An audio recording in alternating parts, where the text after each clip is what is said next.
Uspeh se boljš vidi.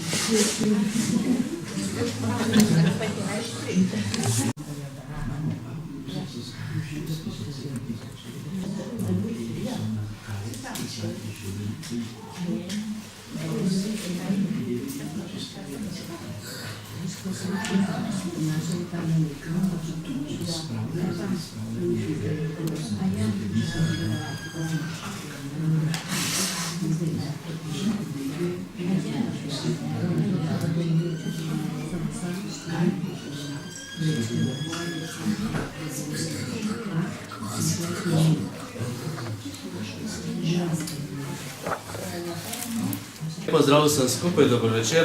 Smo rekli, da bomo začeli, da ne bomo predolgo čakala, pa da vprek potem tudi možnost, da gremo naprej. Ja. Med nami lepo pozdravljam gospoda Franceta Dolinarja, avtorja knjige Vi ste luč sveta, v kateri je, kot sem že tudi v nedeljo pri naši povedal, opisanih 33, mislim da ne, svetniških kandidatov oziroma ljudi, ki so tako ali drugače povezani z našim kulturnim ali pa domovinskim oziroma ozemljem tukaj prostorom. Bodi si, da so živeli tukaj pri nas, da izhajajo iz slovenskega prostora ali da so imeli vpliv na naše področje. Nadaljujemo pravzaprav to našo serijo spoznavanja svetnikov ali svetniških kandidatov. Če se spomnite od lanskega leta, smo že imeli kar nekaj srečanj s postulatorji za posamezne svetniške kandidate, ki so naši domači, tako da pač smo rekli vsako leto, kakšnega več spoznamo. No, za letos nam je pa zelo potem prav prišlo, ko je ta knjiga išla in bomo lahko v enem večeru dobili paleto vseh, oziroma ne vseh, verjetno so še kakšni, ampak vse tistih glavnih, ki jih poznamo, ali pa bilo dobro, da jih poznamo. Tako da kar vabim gospoda Dolinarja, sem spredaj, da nam predstavi knjigo oziroma bolj kot knjigo naše svetniške kandidate. Dobrodošli med nami. Hvala lepa.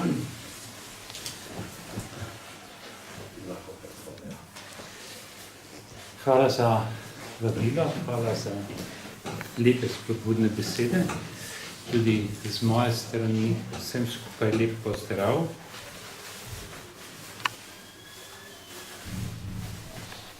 Bolj kot od predstavitvi knjige Vi ste luč sveta, malo razmišljanja o tej knjigi.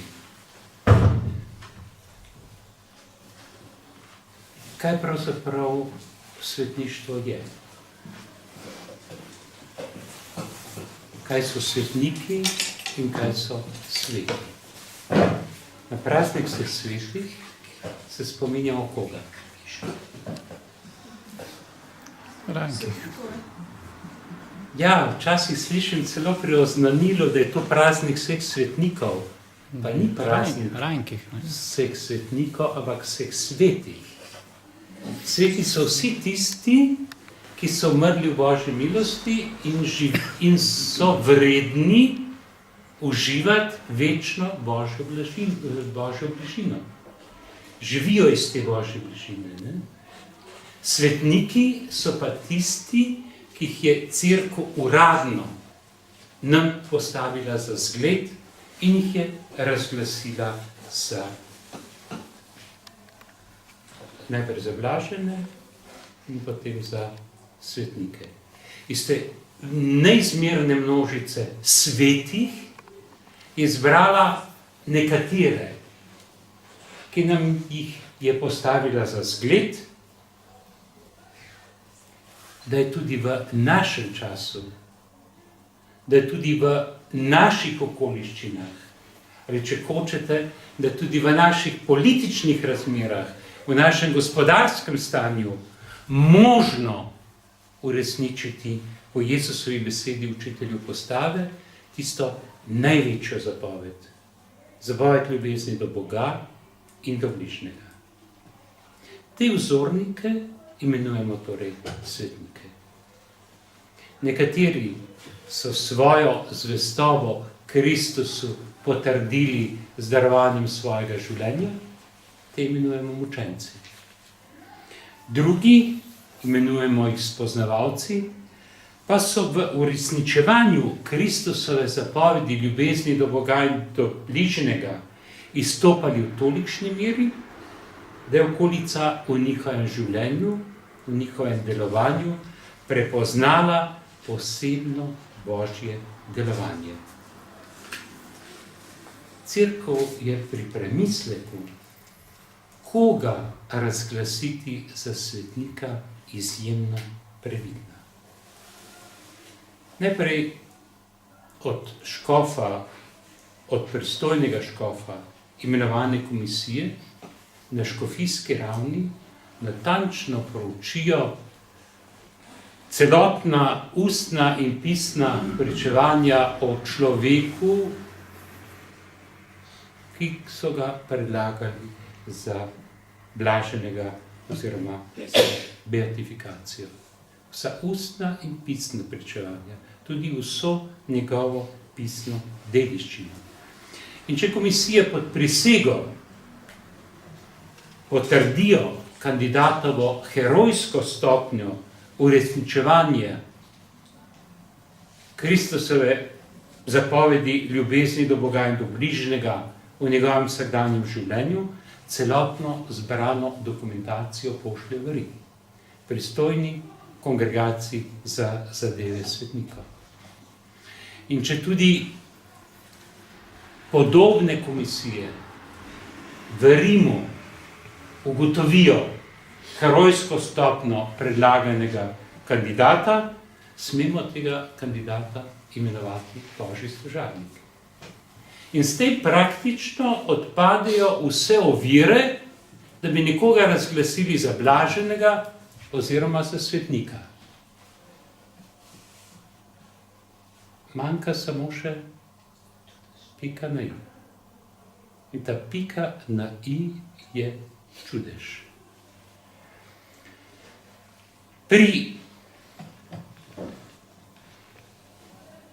razglasiti za blaženega, za spoznavalce je potreben čudež, za blažene mučence ni potreben na tej prvi stopni, ker so svojo zastavo Kristusu potrdili že z darovanjem svojega življenja.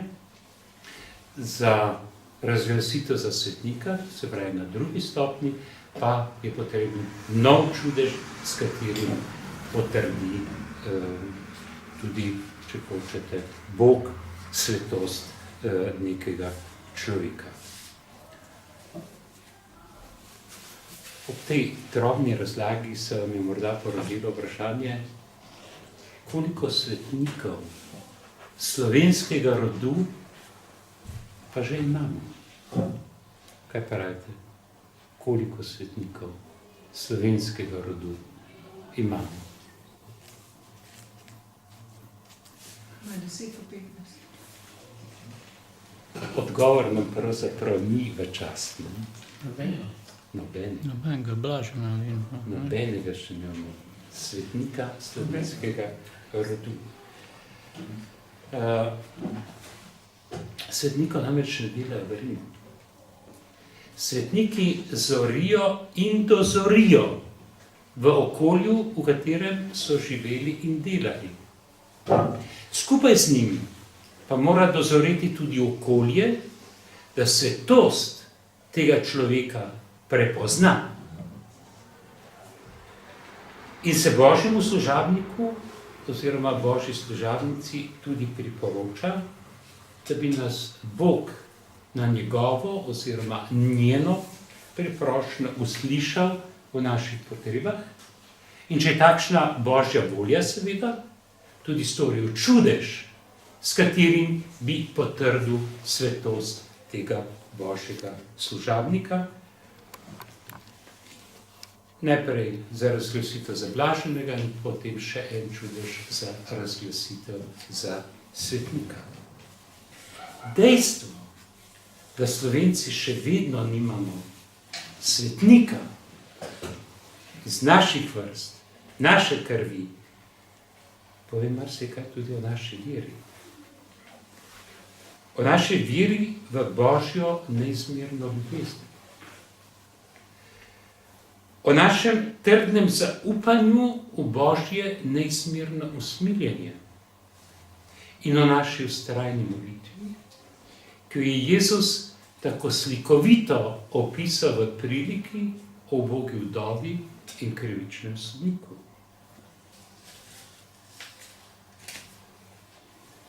V knjigi Vi ste ljud sveta res da govorim o 13 svetnikih, ki sicer niso slovenskega rodu, so pa tesno povezani z slovenskim prostorom, bodisi da so tu delovali kot misionarji, kot škofje. In vendar imamo zanesljiva pričevanja tudi iz naše preteklosti o številnih ženah in možeh, v katerih je okolica enoumno prepoznala svetost njihovega življenja, da so umrli v sluhu svetosti. Naj navedem samo nekaj imen tistih, za katere je bila tudi uradno dana, seznam je predolg, da bi vam našteval vse, ki so tudi opisani v tej zadnji izdaji Leta svetnikov, ki ga je izdala Bohorjeva družba na začetku 21. stoletja. Ampak navajam samo tiste, za katere je bila uradno dana pobuda za začetek beatifikacije, pa se iz meni neznanih razlogov ta proces beatifikacije ni začel. Že v 18. stoletju za frančiškana patra Huga Vodnika s krstnim imenom Simon iz Škofje Loke, za katerega je celo ljubljanski škof Janez Karl Herberstein, človek, ki ga slovenska literarna zgodovina imenuje janzenista, čeprav ni bil janzenist, ampak je bil moralni rigorist, torej izjemno strog človek, ampak celo ta škof je priznal za patra Huga, ja, ta človek pa je resnično živel in umrl kot svetnik. Pater Roman Tominc je celo zapisal, da je bila celotna dokumentacija zbrana in poslana v Rim in da se je v Rimu izgubila. Tudi to možno. Leta 2004 je bila iz župnije Škocjan pri Novem mestu dana pobuda za beatifikacijo misionarja v Sudanu, Ignacija Knobleharja. Človeka, ki je za dva plemena v Sudanu, Dinka in Bari, pomeni to, kar Baraga pomeni za severnoameriške indijance. Bil je misionar, bil je njihov prosvetitelj, napisal je prve knjige v njihovem jeziku. Uradna pobuda je bila poslana na škofijo, ampak odgovora še vedno ni. Leta 2005 so dali duhovnike Ribniške dekadije podobno pobudo za beatifikacijo mistikinje Magdalene Gornik. Torej, žene, ki je doživljala ta mistična doživetja, ki je doživljala Kristusovo trpljenje, ki je skoraj 40 let živela brez hrane. Preiskovali so jo državne in cerkvene komisije, da bi odkrile, če je kakšna goljufija, ki je pa niso mogle ničesar odkriti. In leta 2010 duhovnik iz Vipavskega za profesorja verouka na drugi državni gimnaziji ali dekliški gimnaziji na Poljanah v Ljubljani, Filipa Terčelja, ki je bil potem tudi kurat v ljubljanski bolnici, dali pobudo za njegovo beatifikacijo, pa še vedno ni nobenega pozitivnega odgovora. Usmiljenke v Ljubljani so lani začele zbirati gradivo za začetek postopka za beatifikacijo njihove sestre Akvine Bojc, rojene leta 1904 na Vačah. Med drugo svetovno vojno je delovala v ljubljanskem sanatoriju Leonišče, to je bila prva privatna znanstvena zdravstvena ustanova na Slovenskem. ki so ustanovile usmiljenke na pobudo sestre Leopoldine Brandis.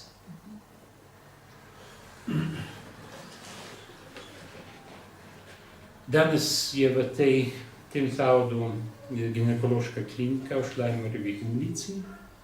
Sestra Pina je bila leta 1948 obsojena na 13 let prisilnega dela. Zakaj? Zato, ker v bolnici med bolniki ni delala razlik. Tja so pripeljali ranjene partizane, so pripeljali ranjene domobrance, so pripeljali ranjene Nemce, ona med njimi ni delala razlik. In zato je bila obsojena na 13 let prisilnega dela. Svojo zaporniško dobo je večinoma preživela v Reichenburgu.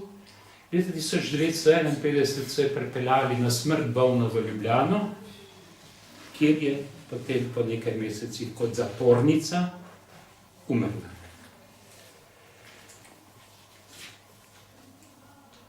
Med svetniškimi kandidati, ki sicer niso slovenskega rodu, so pa zapustili izjemen pečat v slovenskem prostoru. Na prvo mesto gotovo sodi že omenjena sestra Leopoldina Brandis, ustanoviteljica kar 2 redovnih skupnosti.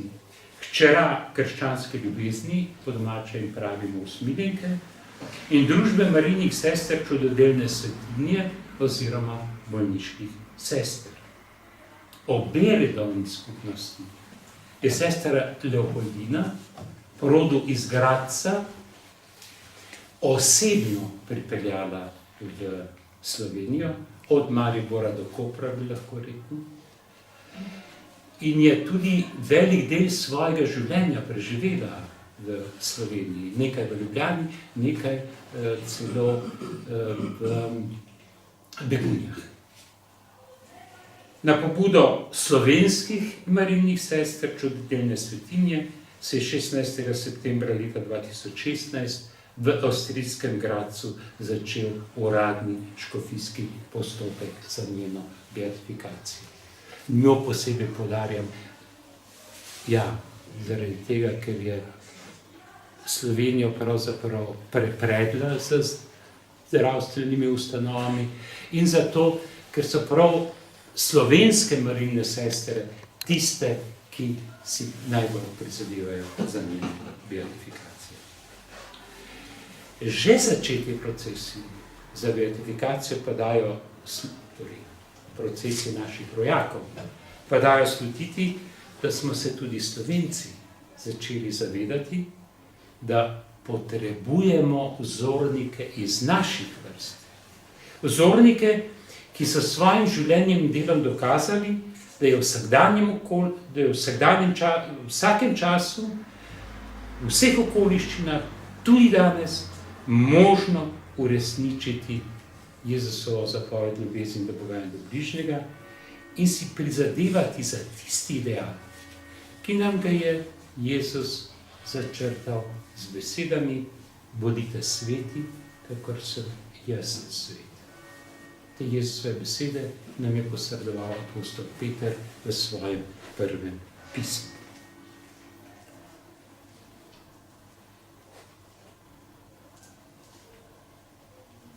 O teh vzornikih z našega prostora prvenstveno, in za katere že poteka proces za beatifikacijo, prvenstveno govori knjiga z naslovom Vi ste luč sveta.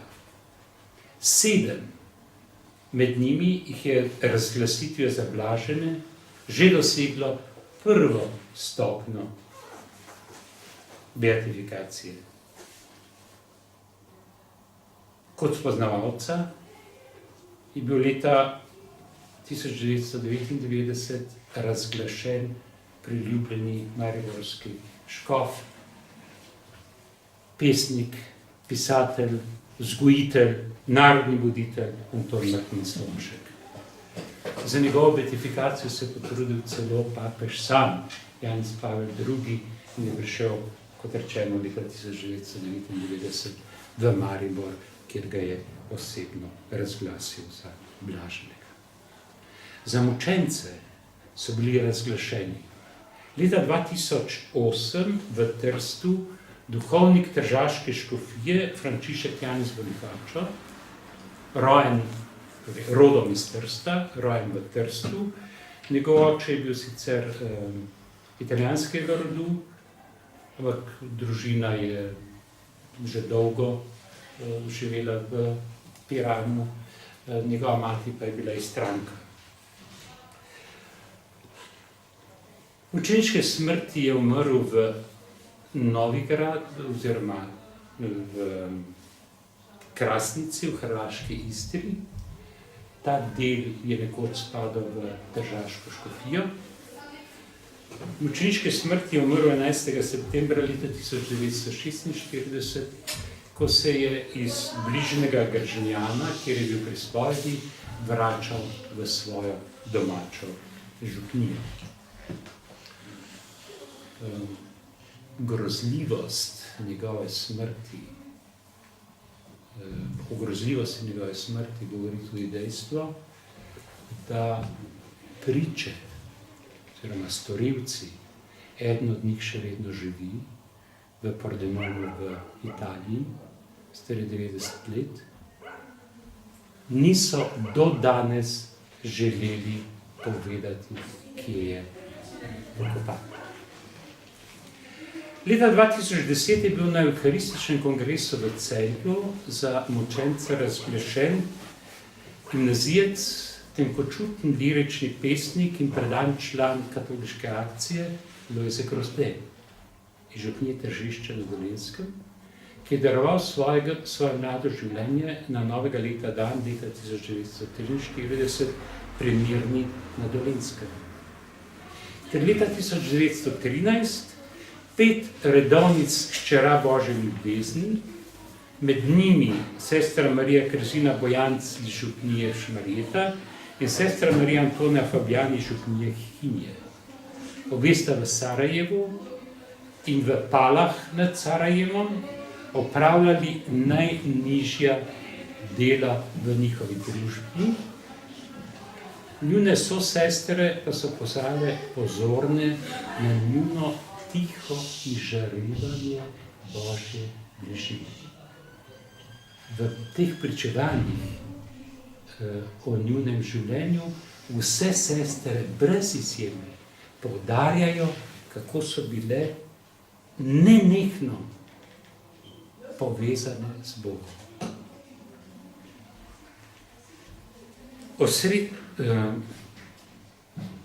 Venec mučeništva sta skupaj s sestrami Marijo Julo Ivanišević, Marijo Brhmano Leideniks in Marijo Bernadeto Banja prejeli 15. decembra leta 1941 v Goraždu v Bosni. Ta pot spal v Goražde je resnično pot na Kalvarij. Človek ne more ostati neprizadet. Torej, v tej hudi zimi, meseca decembra, po noči je zapadlo pol metra snega, se hlačili, zvlekli so jih iz njihovega samostana, niso se imeli časa niti obleči, sestra Berhmana je šla celo v cepatah, se niti ni mogla obuti. Osrednji del knjige pa je namenjen prikazu duhovne podobe 12 božjih služabnikov in ene božje služabnice, ki so bili rojeni v širšem slovenskem prostoru ali so slovenskega rodu, pa so bili rojeni drugje, kot naprimer Aleksij Benninger, ki je bil slovenskim staršem, rojen v Zagrebu, njegov oče je bil namreč profesor matematike na zagrebški gimnaziji. Za nekatere poteka proces še na ravni škofije, za druge pa že na predprestolno kongregacijo v Rimu. Z izjemo Friderika Barge, ki je v drugi polovici 19. stoletja deloval med severnoameriškimi Indijanci, so vsi ostali zaznamovali predvsem 20. stoletje, nekateri pa, tako ko vas pogledam, so bili celo naši sodobniki. Smo jih poznali. Smo živeli skupaj z njimi. Med njimi so 4 škofje, Friedrich Baraga, Janez Gnidovec, Anton Volk in Anton Mahnič. 3 misionarji, salezijanec Andrej Majcen, frančiškan Aleksij Bellinger in benediktinec pater Knut Davarnas. 2 bogoslovna profesorja, Jakob Ukmar v Trstu in Anton Strle v Ljubljani. 2 župnika, Daniel Halas v Veliki Polani in Alojzij Kozar v Odrancih. Ustanovitelj hrvaške frančiškanske province svetega Cirila in Metoda, pater Vendelin Vošnjak iz Velenja in profesorica glasbe iz Maribora Cvetana Prior. Preden se posvetimo duhovni podobi nekaterih, vseh se ga ne mora omenjati, tudi ne bom pripovedoval njegovega življenjepisa, rad pa bi upozoril na tisto tipično posebnost njegove duhovnosti, ki nas lahko nagovori in nam postane vzor. Preden se posvetimo nekaterim značilnostim teh nekaterih božjih služabnikov in služabnic, morda nekoliko provokativno vprašanje. Tule smo v Domžalah, Ljubljana nam je na dosegu roke. Ali kdo ve, koliko božjih služabnikov je pokopanih v Ljubljani?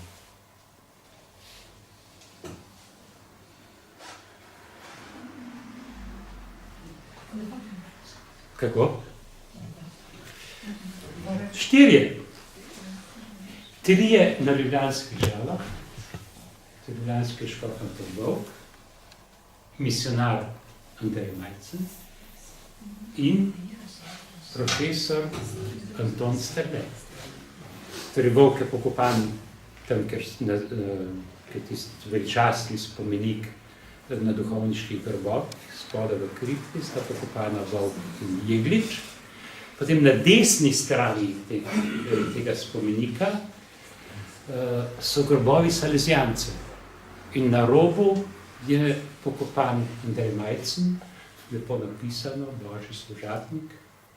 In 2 groba naprej je pokopan ta Andrej oziroma Anton Strle. Enega škofa Gnidovca pa so, ko so sprožili proces za njegovo beatifikacijo, njegovi sobratje lazaristi z ljubljanskih Žal prenesli v cerkev srca Jezusovega na Taboru. In je pokopan desno od glavnega oltarja, pri stranskem oltarju. Torej 4 imamo v Ljubljani. Pa drugo provokativno vprašanje. Ali je čutil kdaj kdo med vami potrebo, da bi se v svoji stiski priporočil kateremu od teh naših božjih služabnikov? Radi se priporočamo tem uveljavljenim svetnikom, ne? Mogočnim svetemu Antonu Padovanskemu, sveti Katarini. Ampak mogoče je prav, da se zavemo in da se priporočamo v svojih stiskah tudi našim svetniškim kandidatom. In da, če imamo priliko, ne poromamo samo v Fatimo, v Lourdes, v Rim in ne vem kam še vse, no da poromamo tudi na ljubljanske Žale.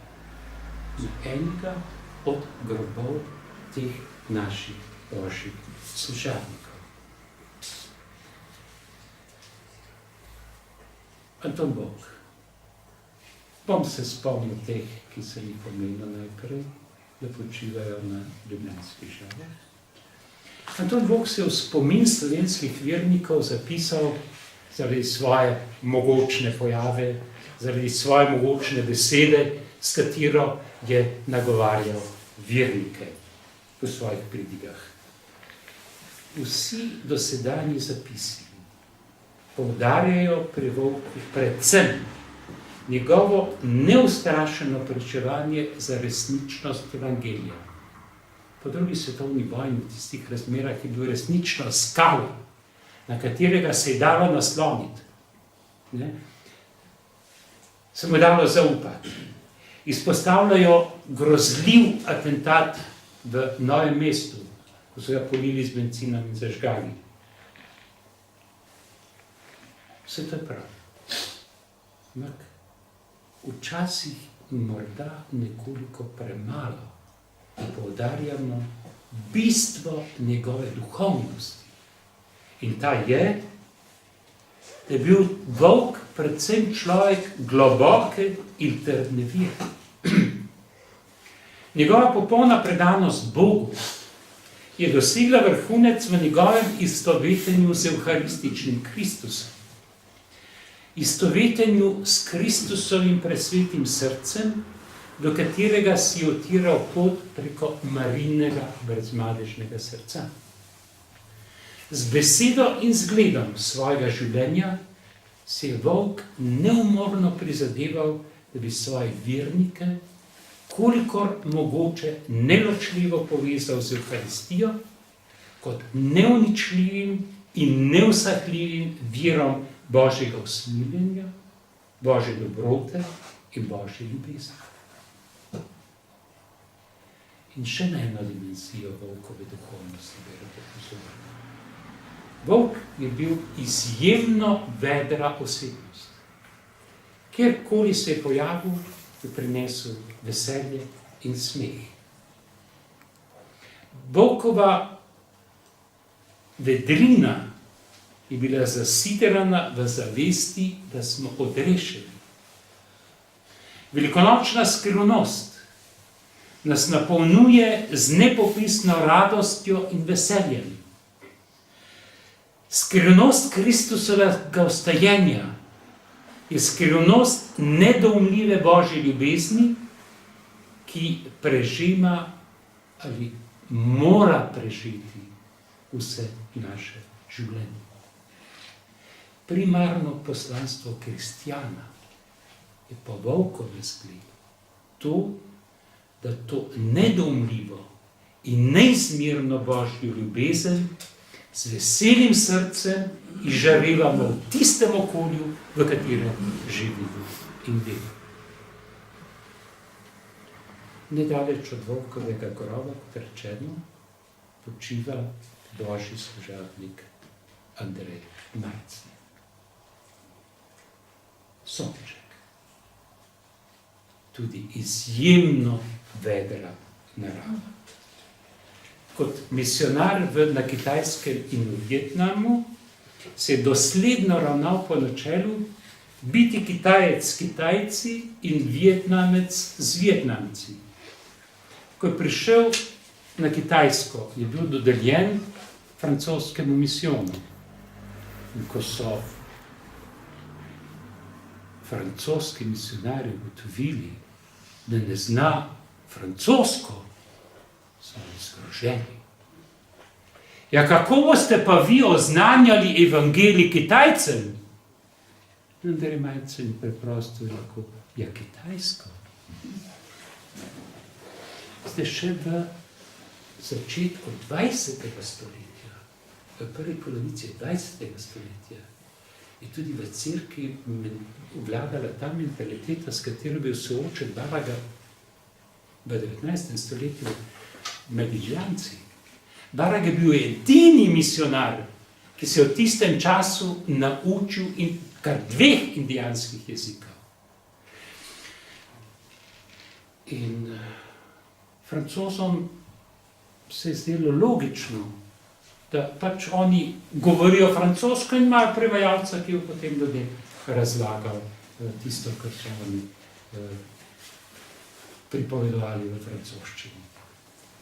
In ko je bil Majcen soočen s svojimi bodočimi verniki, Njegove prve besede v kitajščini so bile: imam vas rad. A vam je ta fraza kaj znana? Ponovo je papež Janez Pavel II, na obisku v Sloveniji. Po zgledu Janeza Dombovskega je bil majcen človek neizmernega zaupanja v božjo previdnost. Vse do danes ostaja nepojasnjena skrivnost, kako mu je uspelo na Kitajskem in predvsem v Vietnamu zgraditi toliko vzgojnih ustanov za kitajsko in vietnamsko mladino. In ko je iz Kitajske prišel v Vietnam in bil dodeljen škofu, ga je vprašal, koliko denarja ste pa prinesli sami? Je rekel, $5. Škof se je prijel za glavo. In je rekel, ja, kako boste pa delovali? Vi morate vendar zgraditi zavod za 500 vietnamskih otrok. Božja previdnost bo za to poskrbila. Pri misijonskem delu je Majcna vedno vodilo njegovo izjemno spoštovanje do vsakega človeka brez izjeme. Ne glede na njegovo raso, svetovno-nazorsko prepričanje, spol ali stanje. Držal se je načela, ki ga je zapisal, ne vprašam te, čigav si, katere vere ali politične pripadnosti si, vprašam te, če si lačen, sirota, ubog. Če tako, potem pridi k meni, da ti bom ljubeč oče. Med Vietnamci si je Majcen prislužil takšno spoštovanje, da so ga imenovali kar naš oče in patriarh. In to je zanimiva zgodba. On je bil zadnji misionar, ki so ga izgnali iz Kitajske, in partijski funkcionar, ki mu prišel to povedati, je nekoliko v zadregi. Ja, morate razumeti, vi ste predstavnik ameriškega imperializma in ne smete imeti. Morate zapustiti Kitajsko. In podobna zgodba se ponovila, ko je moral zapustiti Vietnam. Zopet je bil zadnji zahodni misionar, ki je zapustil Vietnam, in partijski funkcionar, ki mu je prišel to povedati, je uporabil iste besede, ste pač predstavnik ameriškega imperializma, potem je pa rekel, ampak čez par let zaprosite za vizo, pa boste lahko ponovno prišli nazaj. Ampak Božja volja je bila drugačna. Majcen je ostal sicer še nekaj časa v Makau, med tamkajšnjimi Kitajci, potem je hudo zbolel in na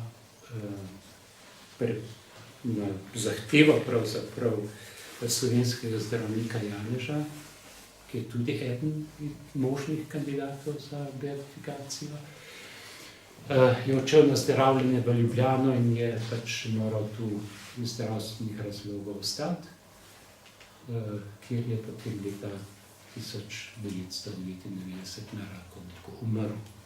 Ampak, zanimivo, ko je bil v Ljubljani na zdravljenju, prišla delegacija iz Vietnama in ga je prosila, naj se vrne v Vietnam. Vi ste vse svoje moči darovali za nas in sedaj, ko ste ostareli in ste bolni, dovolite, da mi skrbimo za vas. Ampak, kot rečeno, Božja volja je bila drugačna. 2 groba naprej od Majcna počiva nekdanji profesor na Teološki fakulteti v Ljubljani, ploden teološki pisatelj in priljubljen spovednik pri Uršulinkah v Ljubljani. Do sebe izjemno strog, v spovednici pa pa izjemno usmiljen oče. O njem je danes upokojeni papež Benedikt XVI, ki ste leta spoznal kot člana Mednarodne teološke komisije v Rimu, v predgovoru k eni njegovih knjig zapisal, da je iz njegove ponižne in dobrotljive osebnosti izhajala velika notranja svetloba. Čutili smo, je zapisal papež Benedikt XVI, da je tega človeka stik z Bogom popolnoma prevzel. Kardinal Franc Rode pa je pri pogrebni maši na Ljubljanskih Žalah 24. oktobra leta 2003 med drugim dejal: Anton Sterle je bil človek, ki je do kraja izkoristil svoj čas med molitvijo in delom in ki je dosledno živel v duhu svojega novomašniškega gesla povsod Boga. Svoj govor je kardinal zaključil z retoričnim vprašanjem. Ste opazili? Ves čas se izogibamo besedi svetnik, pa se ne moremo popolnoma izogniti, ker je resnica. Danes pokopavamo svetnika. Tako kardinal Rode ob krsti profesorja Sterleta. Še 4. kandidata iz Ljubljane v času procesa, kot rečeno za njegovo beatifikacijo, so na njegovi sobratje lazaristi prenesli iz Ljubljanskih Žal v cerkev Srca Jezusovega na taboru Frančiška Gnidovca. Škof Gnidovec je bil apostol sožitja v Skopski škofiji, v kateri so sobivali prebivalci različnih narodnosti in različnih religij. Po imenovanju za skopskega škofa, takrat je bil začasni sedež, oziroma že kar nekaj časa, sedež skopske škofije v Prizrenu, se je Gnidovec v rekordnem času naučil toliko albanščine, da je svoje vernike lahko pozdravil v obeh jezikih, uradnih jezikih, v škofiji, v srbščini in v albanščini. Tudi Gnidovec je bil človek nezlomljivega zaupanja v Božjo previdnost in izjemen častilec svetega vešnega telesa. Božjo besedo je oznanjal tako prepričljivo, da so ga hodili poslušati celo muslimanski Albanci. Ko so jih vprašali, kaj hodite v cerkev poslušati njega? Saj ne razumete, kaj govori? In so te albanski muslimani rekli, nam zadošča že način, kako on govori o Bogu. Tako včasih ne smem govoriti, pravzaprav. Dokler se vam da. Ja, predolg ne smem biti, nekakšno reč moram spustiti.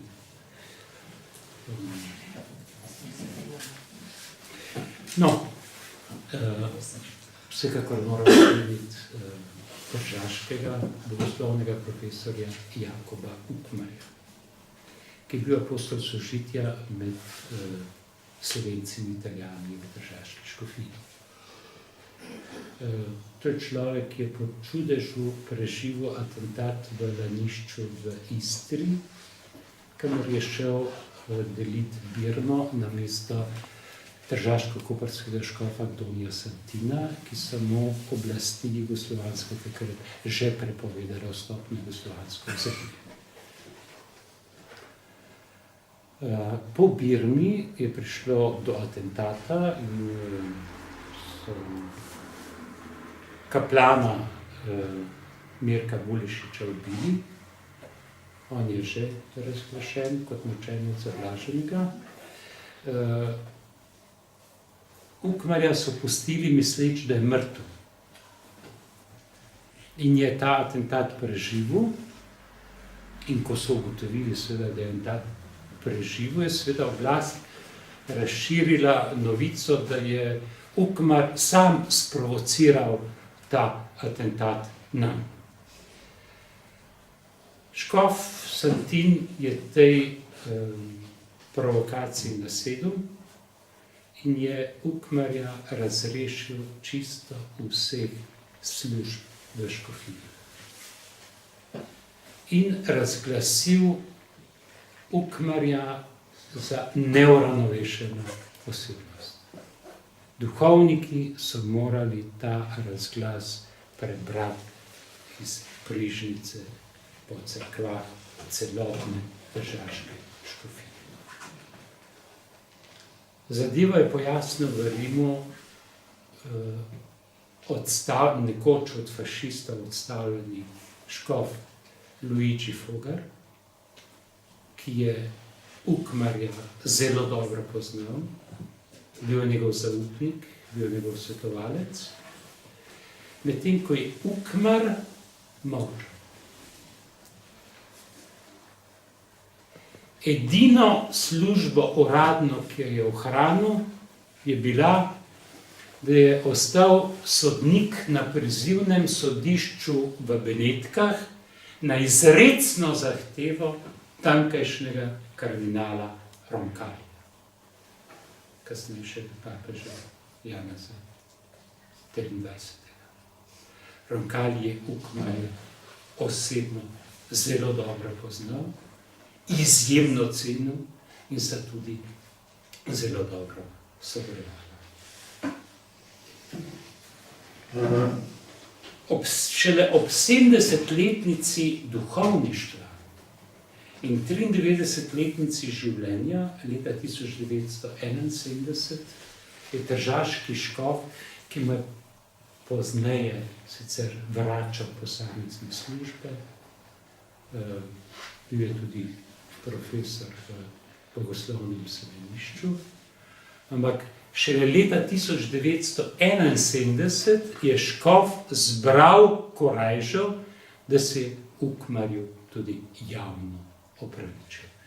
In sicer je v čestitku jubilantu med drugim zapisal: svoje dolgo življenje ste posvetili Gospodu. Živeli ste ga v molitvi, skrbi za duše, v študiju.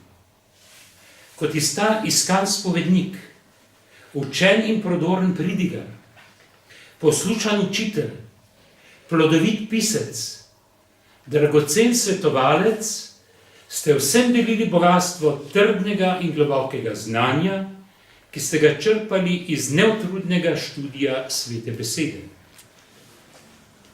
Še posebej bi rad spomnil na vašo ljubezen do študija svetega pisma, kateremu ste posvetili najboljši del svoje inteligence in svojega srca, ter se pri tem poglabljali v proučevanje svete besede s ponižnostjo in neobičajnim znanjem jezika.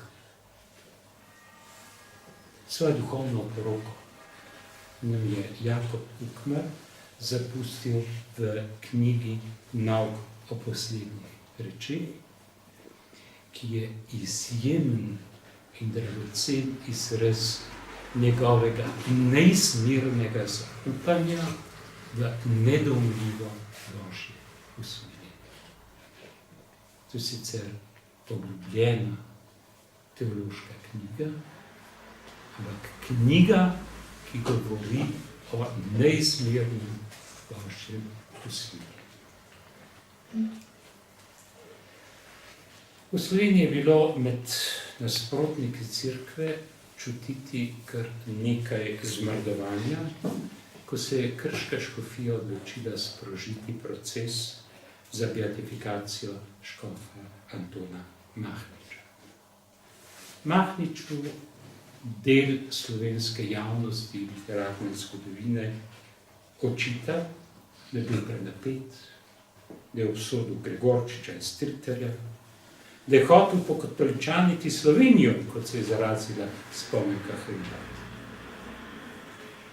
Vsi ti očitki izvirajo iz nerazumevanja bistva Mahničeve filozofije, njegove teološke misli in njegovega poslanstva kot duhovnika in škofa.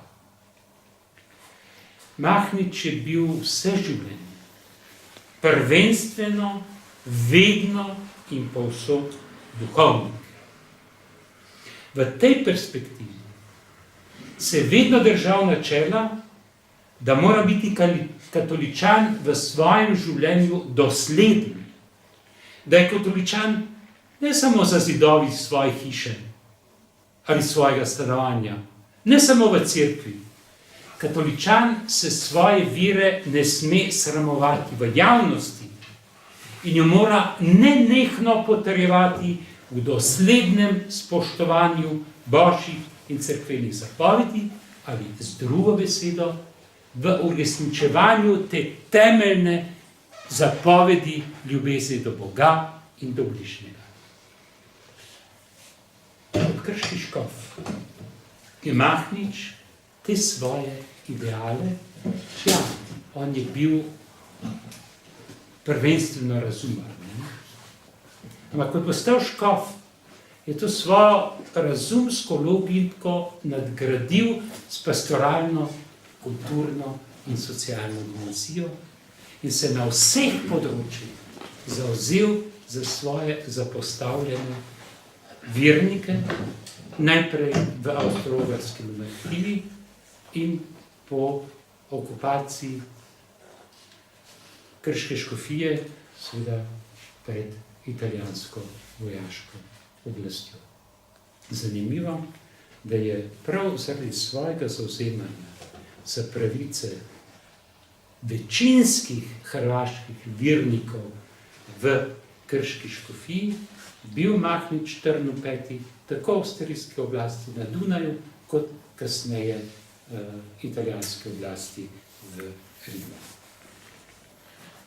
Bil velik častilec svetega grešnega telesa in se je neumorno prizadeval za svetost duhovnikov in vernikov. Med prvo svetovno vojno je vse svoje premoženje razdal med ubožano prebivalstvo svoje škofije in odločno nastopil proti asimilaciji hrvaških vernikov. Po vojni so italijanske okupacijske oblasti takrat že hudo bolnega škofa, imel raka na prostati, namesto na zdravljenje v Varaždinske Toplice, zvijačo pripeljale z vojaško enoto v Ancono, od tam pa v kamaldolenski samostan v bližini Frascatija, kjer je v konfinaciji preživel več kot leto dni. In ko so mu na izrecno zahtevo papeža Benedikta XIV.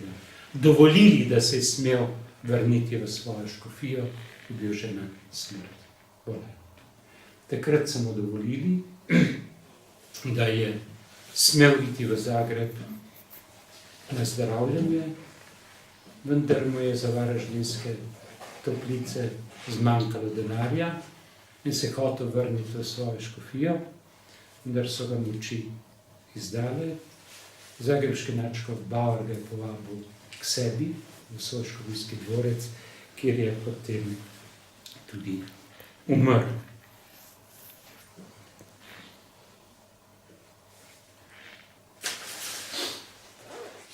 Proces za njegovo beatifikacijo se je začel,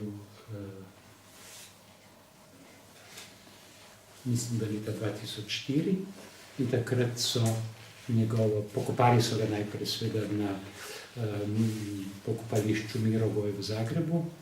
Ko so se po vojni frančiškanke, te redniki iz Krka preselili v Zagreb, so njegove zemeljske ostanke prenesli iz Mirogoja v cerkev svetega Frančiška Asiškega, leta 2004 pa so prenesli njegove zemeljske ostanke na Krk in je danes pokopan v stolnici, v svoji nekdanji stolnici na Krku. Med svetniškimi kandidati za katere poteka proces za beatifikacijo, sta žal samo 2 laika. Za enkrat. Že omenjeni Lojze Kršek, ki je že razglašen za blaženega, zdaj si prizadevajo za njegovo razglasitev za svetnika, in profesorica glasbe Cvetana Priol iz Maribora. Ona morda še najbolj odstopa iz take stereotipne predstave večine katoličanov, kakšen mora biti svetnik. Cvetana Priol je bila mlado, razigrano, morda nekoliko celo častihlepno dekle in izjemno glasbeno nadarjeno. Na Veliko soboto, v rani mladosti leta 1939, je med molitvijo pred Božjim grobom v mariborski stolnici, Božji grob je tam bil, kjer je sedaj pokopan Blaženi Anton Martin Slomšek na tej kapeli, je doživela mistično doživetje. In v tem mističnem doživetju se je popolnoma darovala Kristusu v spravno žrtev za svetost duhovnikov in v zadoščenje za grehe slovenskega naroda. In Kristus je njeno daritev vzel za resno in je sprejel. In je že med vojno, njihova družina je bila izsledena iz Maribora v Gradec. Ostali so v Gradcu zato, ker je bil njen oče izjemen strokovnjak za sadjarstvo. Vzgojil nekaj vrst sadja in v Avstriji je bilo to znano, zato so ga zadržali v taborišču pri Gradcu, tako da je delal v vrtnariji.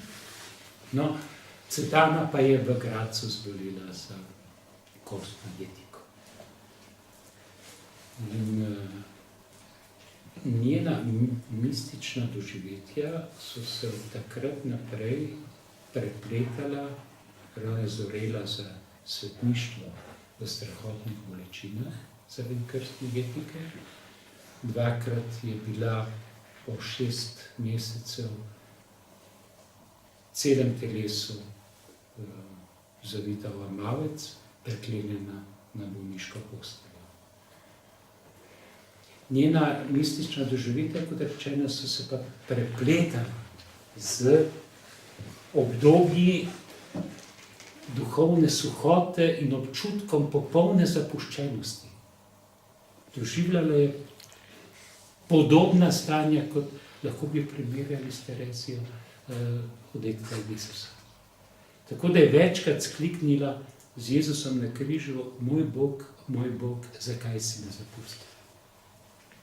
In vendar je ohranila tudi v najhujšem trpljenju neko naravnost, nalezljivo vedrino in veselje, s katerim je bodrila svoje sotrpinke po bolnicah. In ko je bila več mesecev na zdravljenju v Rovinju, v sanatoriju v Rovinju, to je bil centralni sanatorij za kostno jetiko za celo Jugoslavijo, so z cele bolnice, moški in ženske, vse hodilo v njeno sobo, ravno za te njene vedrine, ki jih je bodrila, ki jim je dajala korajžo.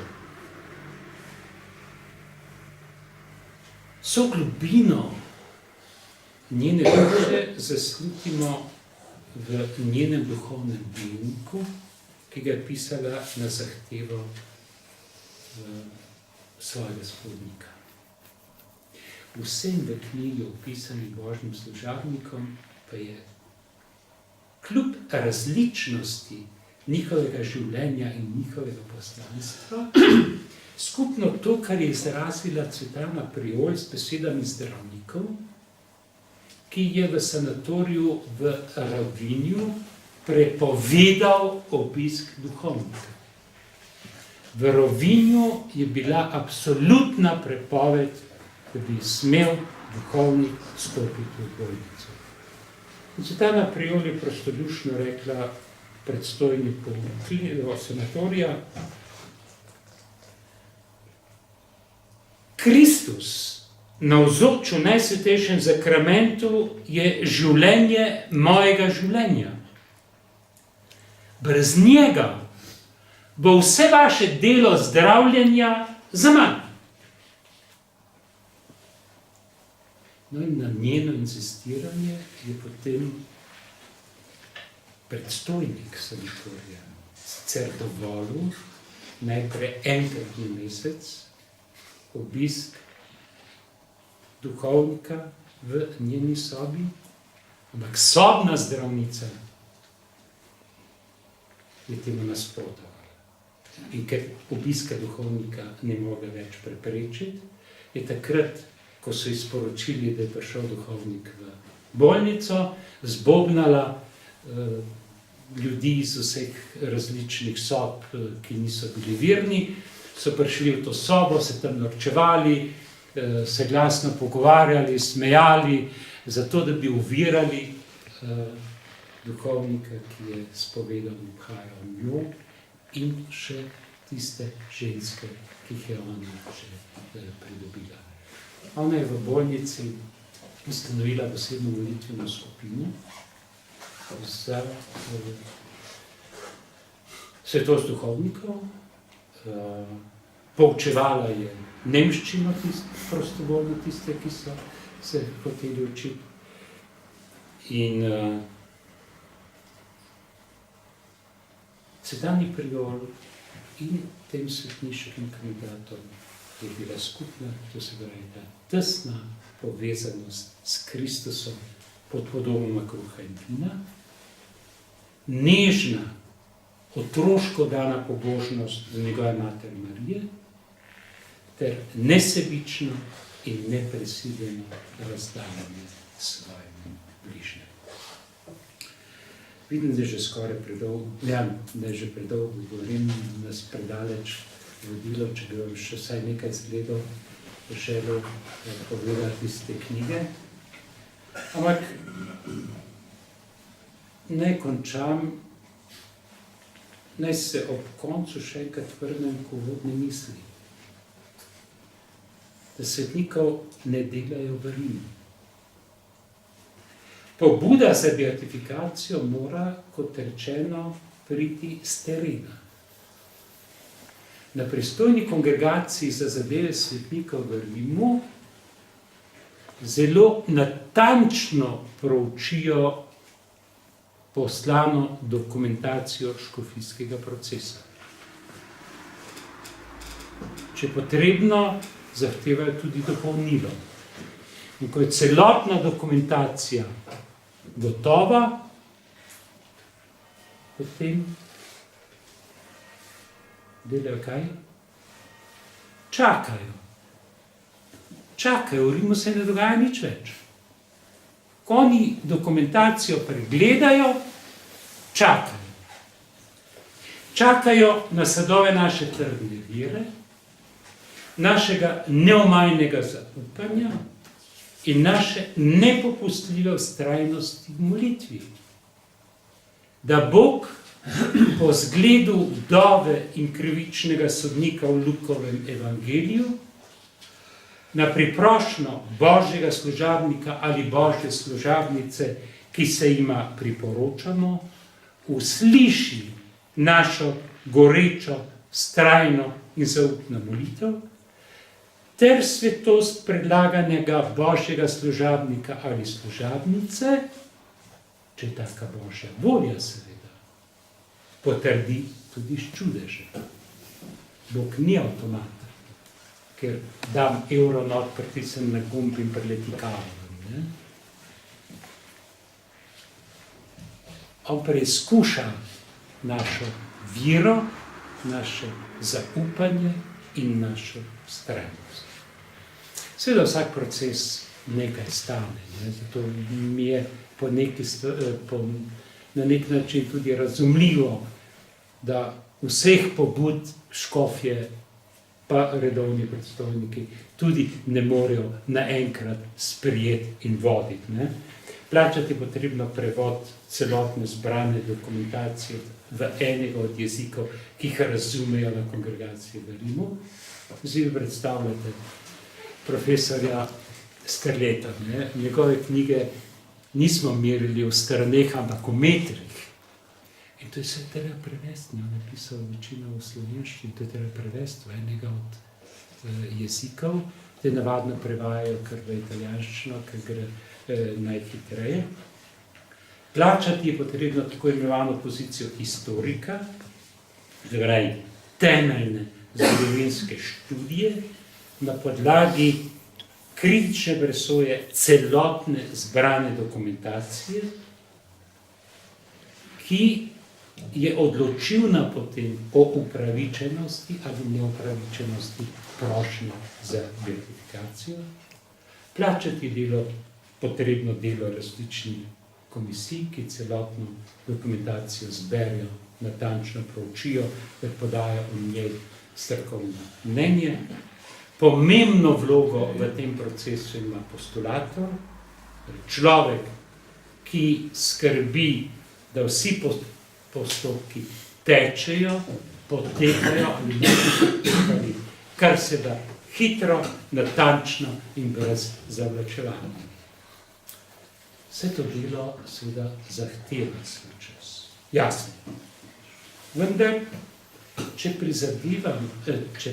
parafraziram Jezusove besede, to je bilo potrebno storiti in onega ne opustiti, je pravzaprav v celotnem tem procesu odločilno naše neomajno zaupanje, da more Bog na priprošnjo Božjega služabnika ali Božje služabnice, ki se mu priporočamo, njegovo svetost potrditi tudi s čudežem.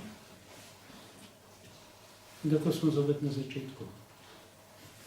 V priliki iz Lukovega evangelija o človeku, ki je prišel prijatelja sredi noči prositi, naj mu da nekaj kruha, ker je obiskal prijatelj, pravi Jezus, povem vam, če tudi ne bo vstal zaradi tega, ker je njegov prijatelj, mu bo vstal zaradi njegove nadležnosti in mu dal toliko, koliko potrebuje.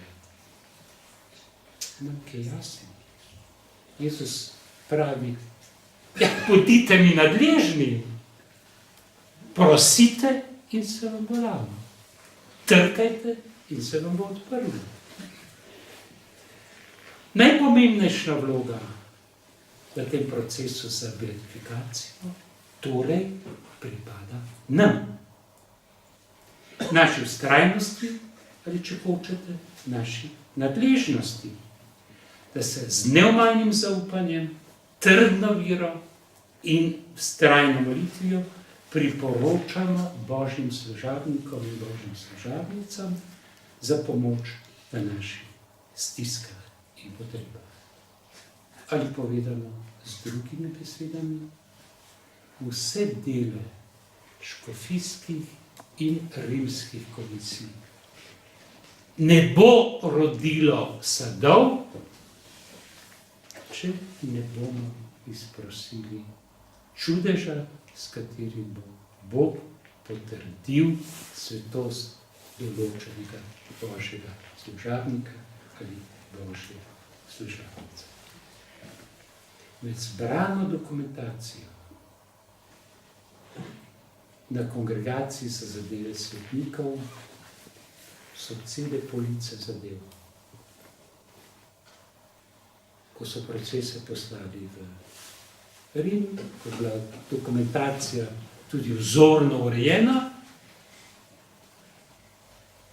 zatajila pa je očitno vira ljudi, vira ljudstva, zatajilo je njihovo zaupanje. In želim si, in Bog ne daj, no se, pater Tominc je rekel, da je tudi za patera Huga bila poslana dokumentacija v Rim, za Emo Krško se je začel proces že v 15. stoletju.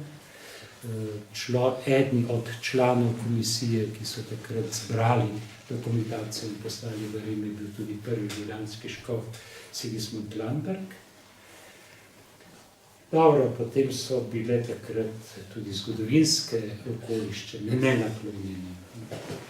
Številne vojne po Evropi, v Rimu in procesa beatifikacije Eme Krške je obležal.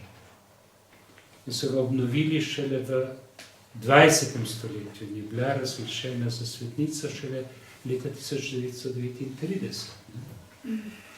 Želim si, da se ne bi zgodilo nekaj podobnega tudi s katerim od naših svetniških kandidatov. Ob koncu še beseda zahvale za vašo dobrohotno pozornost. Knjiga Vi ste ljud sveta bo namreč dosegla svoj namen, če se bo katera od tam opisanih zgodb bralca dotaknila v toliki meri, da bo postala vodilo tudi na njegovem vsakdanjem življenju. Hvala lepa.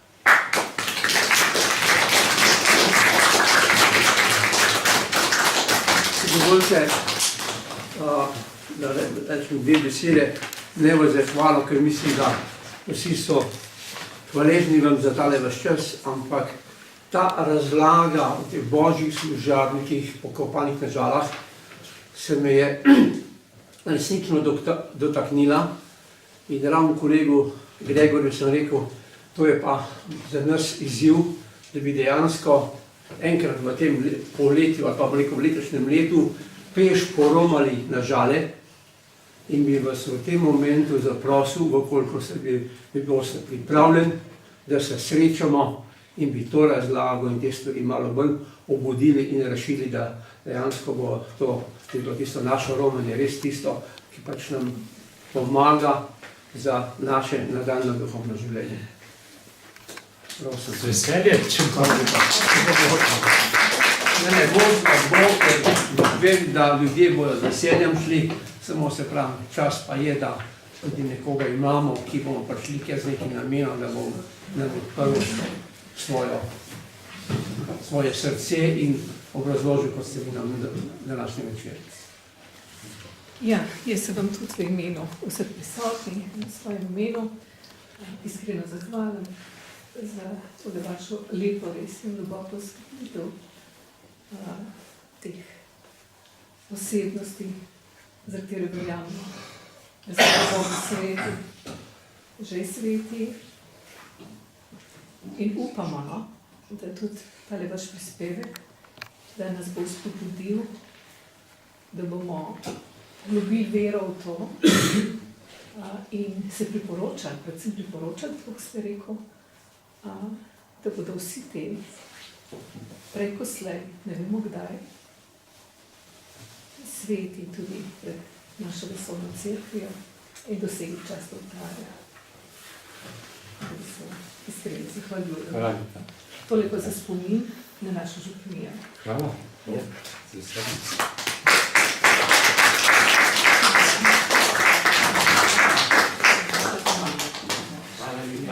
Veste, sej svetniški kandidati ne potrebujejo naših molitev, da ne bo nesporazuma, ne? Oni so sveti. Mi smo trdno prepričani, da uživajo to Božjo bližino. Mi jih potrebujemo, ne? Mi potrebujemo te vzornike, ki nam kot luč ali smerokaz kažejo pot skozi naše